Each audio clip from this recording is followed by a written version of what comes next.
Monsoon आते ही virus या bacteria से पैदा हुई बीमारियों का खतरा काफ़ी बढ़ जाता है।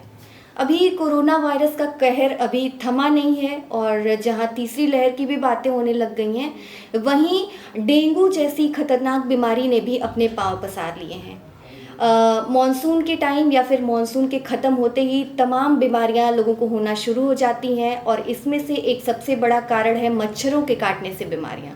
मच्छरों के काटने से कई प्रकार की बीमारियां होती हैं, लाइक मलेरिया, डेंगू। और ये सभी बीमारियां कब होती हैं? या तो जब बारिश के बाद, मतलब मॉनसून का सीज़न जब चल रहा हो, या फिर मॉनसून के ख़त्म होने के बाद। तो अगर आपके घर में या आपके घर के आसपास अगर कहीं भी पानी इकट्ठा है तो आप बिल्कुल सावधान हो जाइए, क्योंकि अब पानी इकट्ठा है और वहाँ पे अगर मच्छरों का लार्वा अगर मिल रहा है तो इससे लोगों के ऊपर जुर्माना भी लगाया जा रहा है।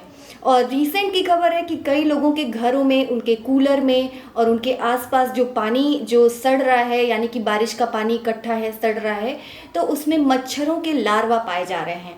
और यही कारण है डेंगू जैसी बीमारी के मतलब फैलने का।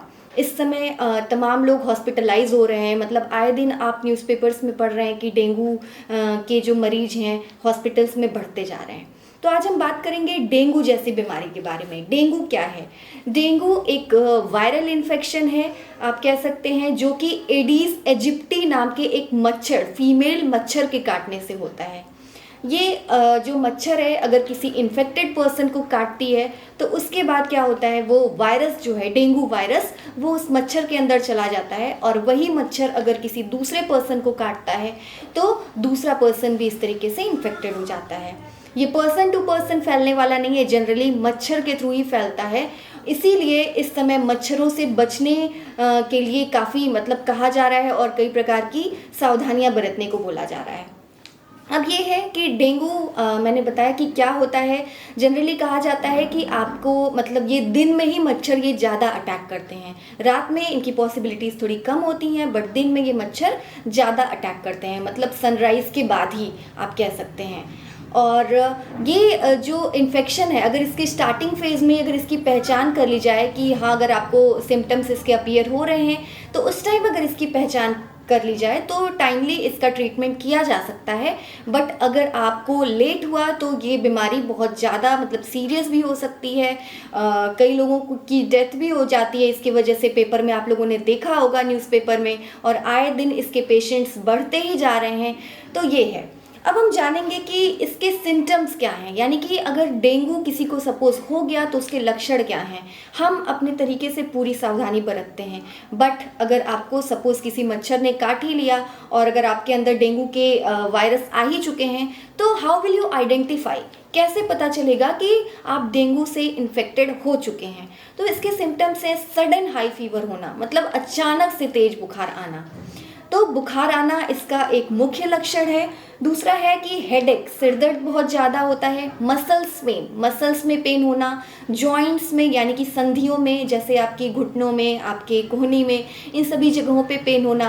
आँख के पीछे वाले हिस्से में बहुत ज़्यादा दर्द होना, जी मिचलाना यानी कि नौजिया, वॉमिटिंग, उल्टी आना, और आपके शरीर पे रैशेस जैसा हो जाना यानी लाल चकत्ते पड़ जाना। ये सभी इसके जनरल सिम्टम्स होते हैं, जिसको जनरली हम समझते हैं कि वायरल फीवर है और हम खुद की मेडिकेशन स्टार्ट कर देते हैं और वही आगे जा कर के हमारे लिए काफ़ी हार्मफुल हो जाता है। तो ये सभी मैंने आपको बताए सिम्टम्स। और इसके एक सबसे खास बात यानी कि सबसे नुकसानदायक क्या है, सबसे ज़्यादा खतरनाक जो आप कह सकते हैं, वो है कि अगर बहुत ज़्यादा सीरियस इन्फेक्शन हो गया तो इसमें प्लेटलेट्स डाउन होने की बहुत ज़्यादा पॉसिबिलिटीज़ हो जाती हैं। जनरली एक आम इंसान में जो प्लेटलेट्स होते हैं 1 लाख से 1.5 लाख इतने होते हैं, बट अगर डेंगू वायरस आपके बॉडी में है तो इस केस में क्या होगा, प्लेटलेट्स बहुत तेज़ी से गिरने लग जाता है। प्लेटलेट्स तो वैसे जनरली किसी भी फीवर में आपका डाउन होने लग जाता है, बट डेंगू जो है इसमें खास कहा जाता है कि अगर इस फीवर में प्लेटलेट्स बहुत तेज़ी से डाउन होता है। तो प्लेटलेट्स का हमारी बॉडी में काम क्या होता है, अगर बॉडी में आपका ब्लीडिंग हो रही है तो बहुत जल्दी कोगुलेट करने का, ब्लड को जमाने का काम करता है, क्लॉटिंग होने का काम करता है। सो ये होता है प्लेटलेट्स का काम। और अगर प्लेटलेट्स बहुत तेज़ी से गिरने लग गया तो हमारी बॉडी में इंटरनल ब्लीडिंग स्टार्ट हो जाएगी। इंटरनल ब्लीडिंग यानी कि हमारे शरीर के जो अंदरूनी इंटरनल बॉडी पार्ट्स हैं उसमें ब्लीडिंग स्टार्ट हो जाती है और वो काफ़ी खतरनाक साबित हो सकता है हमारे लिए।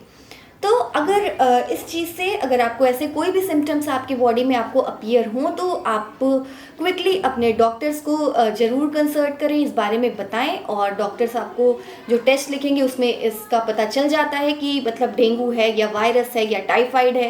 ये सभी चीज़ें देखिए, इन सभी चीज़ों में फीवर ही आता है तो डॉक्टर्स जनरली ये सभी टेस्ट लिखते हैं।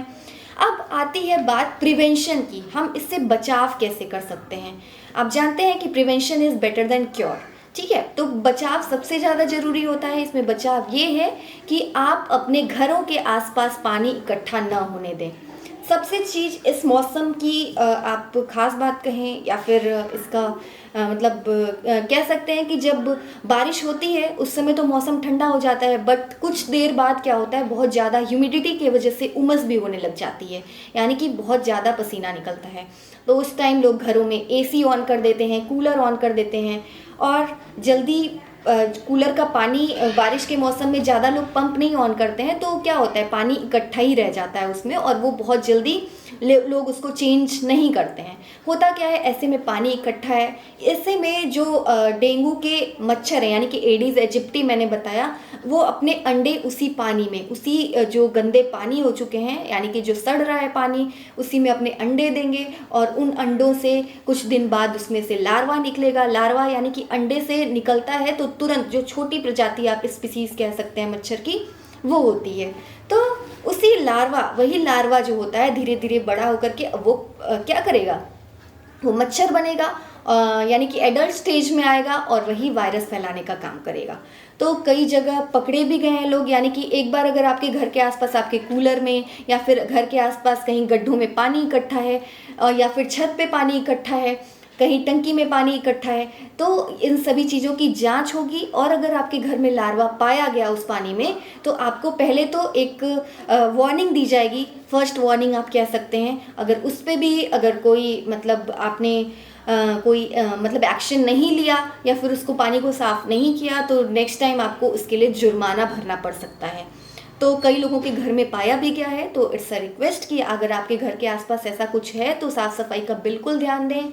बच्चों को काफ़ी ज़रूरी होता है, बच्चे बाहर खेलने निकलते हैं या फिर बच्चे इन सभी चीज़ों का इतना ध्यान नहीं देते हैं, तो बच्चों को कोशिश करिए कि फुल स्लीव की टी शर्ट पहनाइए, फुल पैंट पहनाइए।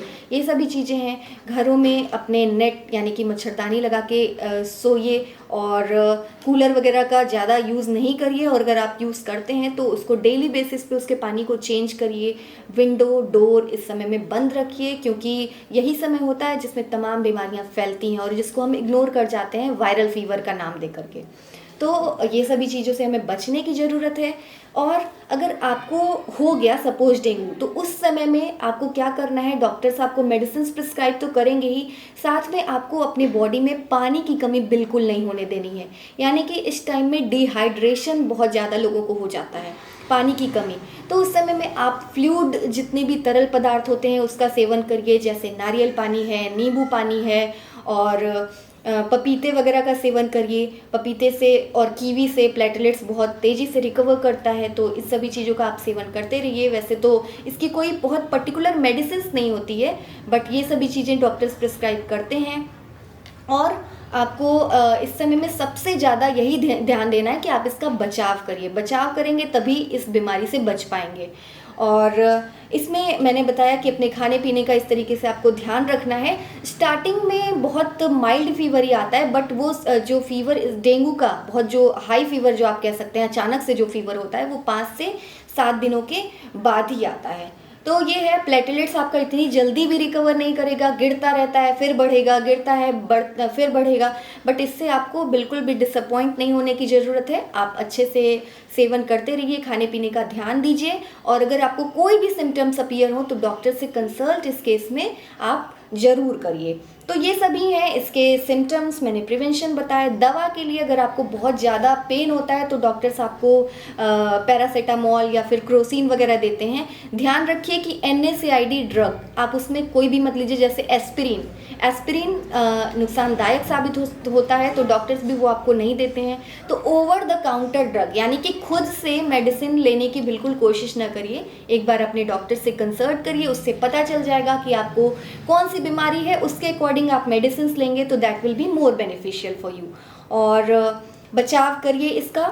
इस समय में मतलब तमाम बीमारियां हैं। वायरल तो होता ही है, वायरल फीवर भी लोगों को होता है। ऐसा नहीं है कि केवल आपको हो सकता है डेंगू, मलेरिया, यही सभी चीज़ें हों, बट इसकी पॉसिबिलिटीज़ ज़्यादा होती हैं। और ये आपके लगभग जून या जुलाई से ये सभी बीमारियां स्टार्ट होती हैं। जब बारिश का मौसम स्टार्ट होता है, रहता ये अक्टूबर तक है।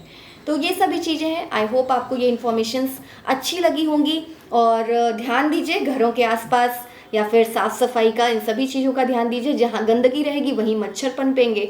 तो इस तरीके से है, खुद को मतलब प्रिवेंशन, बचाव बहुत ज़्यादा ज़रूरी है।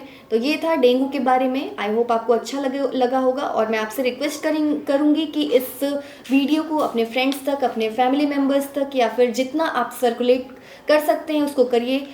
ये उनके लिए भी बेनिफिशियल होगा। और जिन्होंने भी मेरे चैनल को अभी तक सब्सक्राइब नहीं किया है, उनसे मैं एक रिक्वेस्ट करूंगी कि मेरे चैनल को सब्सक्राइब ज़रूर करें। जो मेरे चैनल का नाम है वो है universal Juhi. Thank you so much.